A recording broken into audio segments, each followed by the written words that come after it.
What's going on, everybody? My name is Casey, and welcome to a series that I'm going to be calling Where Christ Met Me. In this series, you're going to see everything from the very beginning.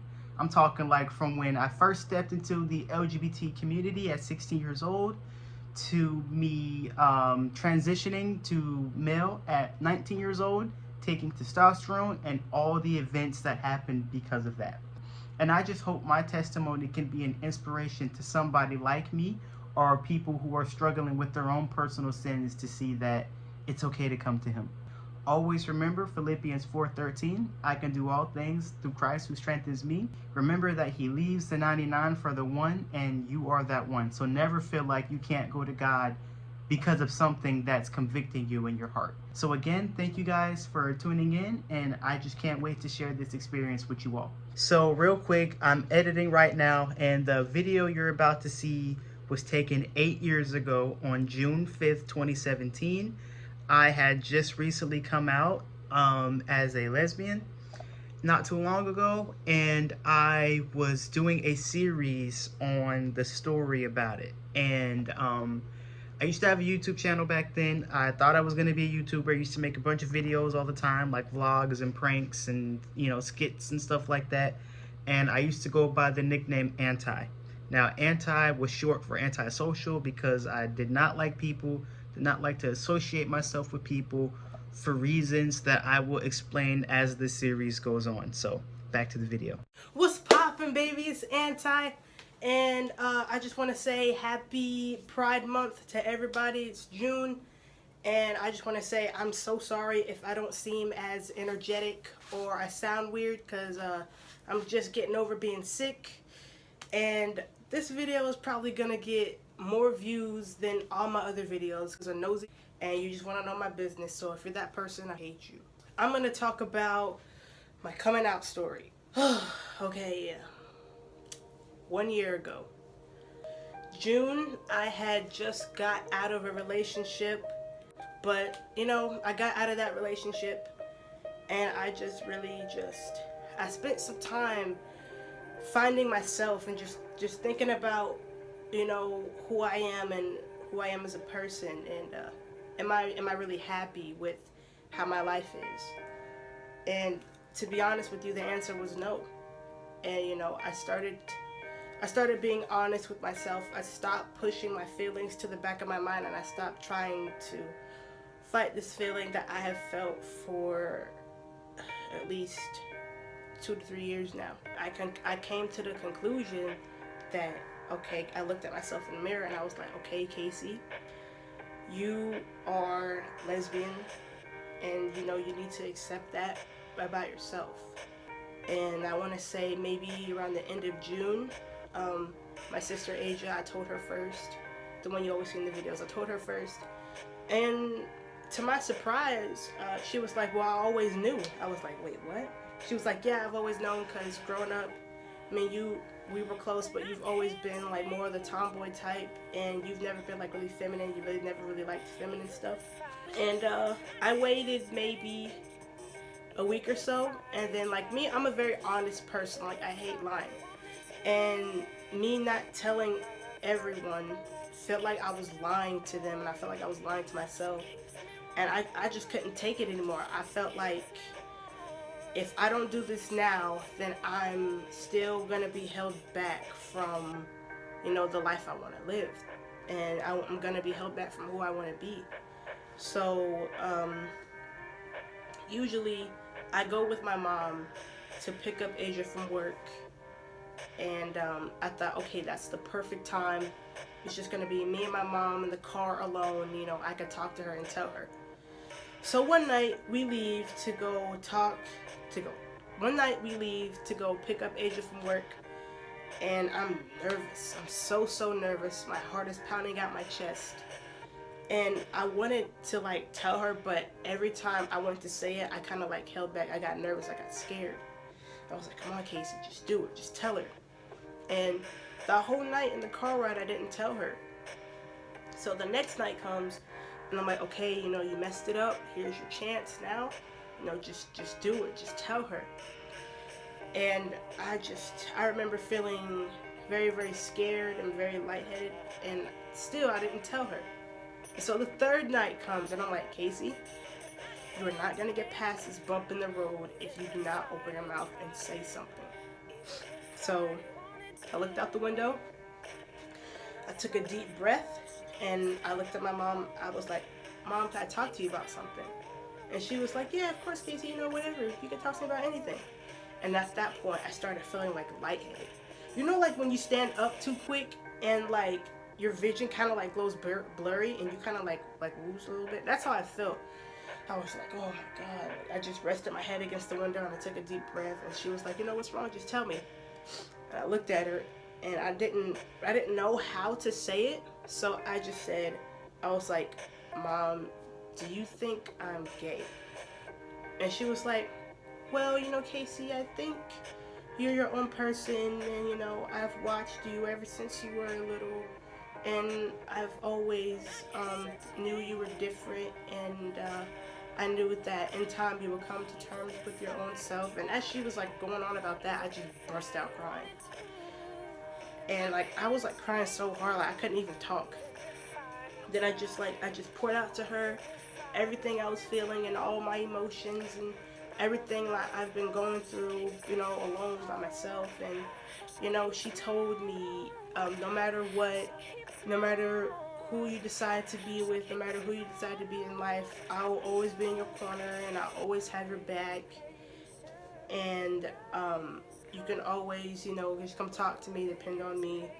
And honestly, I really appreciated that, because I was thinking that it's gonna be so bad, but you know, in reality, it wasn't. It just turned out to be something good, and she supported me 100% from the day I told her.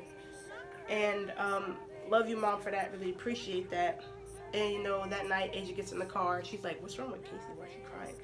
You know, whatever. And after that night, I felt like I had accomplished something so great that I've held back for so long. And I was like, you know what? This is the first step to something great.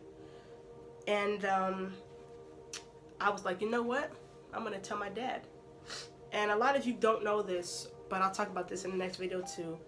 I was born and raised in a Jehovah's Witness household. And my dad is very, very religious. And I was so scared to tell him, because, you know, being, you know, homosexual in that type of religion is very like bad. It's like a big no-no. So I was like scared to tell him. I was like, you know what? Fuck it. If I could tell Asia, if I could tell Mom, I can tell him too. It doesn't matter. So I got up out of my room and I went to go to talk to him. I stood outside the door of the room he was in, and I just couldn't do it. I turned around, I went back in my room, and I sat down on my bed. I took a deep breath. I had to reevaluate myself, and I was like, okay, let's do it. So I stood there, took a deep breath, you know, gathered myself. I was like, let's just do it. So I went in the room, and I was like, hey, Dad. He was like, you know, hey, talk to me, whatever, small talk. After about like 2 to 5 minutes of small talk, I was like, hey, can I tell you something? And he was like, yeah, what's up? And so he put the TV on mute. I was like, oh my God, this is real right now. This is really happening. And I didn't know how to tell him either. So I just told him, I haven't been happy. I've been, you know, I feel like I haven't been being myself, and I feel like I've been holding back from who I really am, and blah, blah, blah, blah, blah, all that. And then right before I told him, I was like, yes, so I'm a lesbian? And he was like, what? You a lesbian? I was like, yeah. And he was like, oh no, baby, you gotta change. You can't be this, you know, this is wrong. He was just like, you need to pray to Jehovah, and you have a demon inside of you, and you need to pray to Jehovah to have him cast it out of you, and all this crazy. And it's kind of ironic. He was saying all this negative stuff to me, and I was laughing in his face. But previously, when I told my mom, she was telling me all these positive things, and I was bawling my eyes out. And I think, you know, by that time, I felt like I was just ready to be me. I was ready to be Casey. So whatever he said to me didn't really matter. And after he went through his little religious rants or whatever, he told me, he said, I love you, I respect you, but I will never accept you. And you can be who you are, just don't bring it around me. And that was a good deal for me. I was like, okay, fine, whatever. And so I walked in my room, and I remember looking in the mirror right here, and I felt so proud of myself. I was like, you did it. You're finally doing something you thought you could never do. And I was just happy. I was proud of myself. And then as I'm sitting here, you know, just happy, he goes into the room my mom is in, and I hear him whispering, hear him talking. I was like, oh Lord, he's telling mom.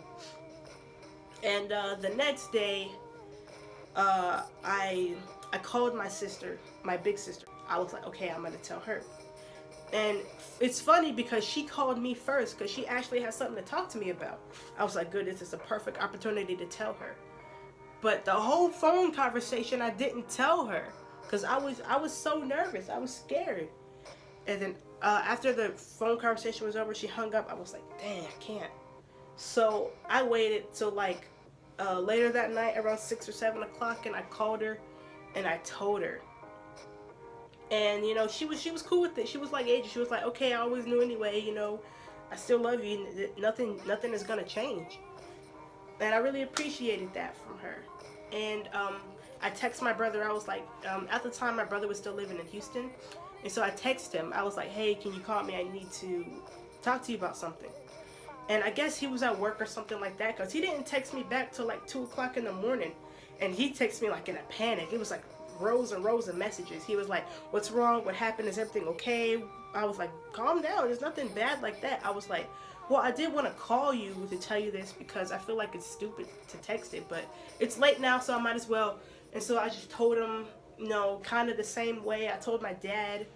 And he was like, okay, that's cool. He said, to be honest, Casey, I always knew ever since, you know, you were a little kid. You always wanted to play with me and my friends. You always wanted to play basketball with us. You always wanted to be like me. You always dressed like a tomboy. It was obvious. He was like, me and my friends used to talk about it all the time. He was like, my friends would always tell me, your sister, she's going to be gay when she grows up. And it was funny to him. Like, we both laughed about it. And then, you know, he was like, hey, does this mean we can look at girls together? I was like, yeah, we can look at girls together. What's up? They said we were happy, everything is cool. And then a week later, I went over to my grandmother's house, and my aunt was there. And I wanted to tell her. I wanted to tell both of them. And I texted my mom. I was like, I'm going to tell them I'm going to do it. And she was like, whenever you're ready. And she looked at me. She's like, are you going to do it? And then my aunt and my grandmother, they were like, what? Do what? I was like, oh, Lord, nah, I really got to say it. And so I kind of told them the same way I told my dad and I told my brother. And my Nana, she was like, oh, she said, it's okay. I still love you the same. And she came over to me. She gave me a hug, and so did my aunt. She gave me a hug too. And they were really proud of me, and they were happy.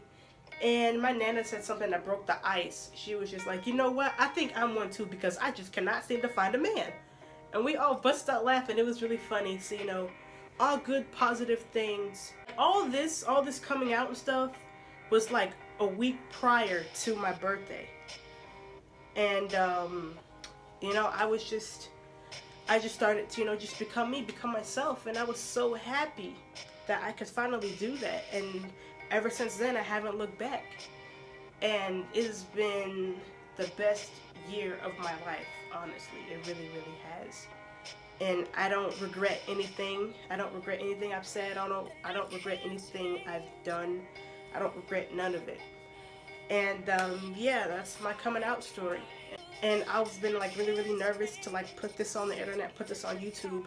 So I've been kind of like dreading it, but you know, it's been a year. It's Pride Month, you know? Time to have some pride. And ladies and gentlemen, that is my lesbian coming out story 8 years ago. At the time of the video, I had recorded it in 2017, June of 2017, and I was telling it from the perspective of living my life in that lifestyle for 1 year. And now that I'm Holy Spirit filled, there's so many red flags in that video. Like, There's vanity, there's pride, there's arrogance, just to name a few. And I'm just so grateful to God for, man, there's not even words. There's no words. Thank y'all for tuning in to this. I don't know how often I'm gonna be dishing out these videos, but just stay tuned and I'll keep y'all updated. Thank y'all. Have a good one.